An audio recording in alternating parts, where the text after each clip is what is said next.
Kinilala ni Pangulong Ferdinand R. Marcos Jr. ang mabilis na aksyon ng Israeli government sa pagtiyak ng kaligtasan ng mga Pilipino sa harap ng kaguluhan doon.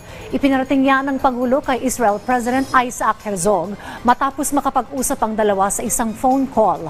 Ayon kay Pangulong Marcos Jr., malaking bagay para sa kanya, lalo na sa pamilya ng mga Pilipino roon, ang mga hakbang na ginagawa ng Israeli government para pangalagaan at suportahan ng mga Pinoy na naninirahan doon. Kasunod nito ang pagbibigay diin ng Pangulo na nananatiling pinagkakatiwalaang bilateral partner ng bansa ang Israel dahil na rin sa relasyon ng dalawang bansa sa loob ng mahabang panahon. Ang Pangulo na sa harap ng mga hamon ay mananaig ang kapayapaan at magpapatuloy ang matibay na ugnayan ng Pilipinas at Israel.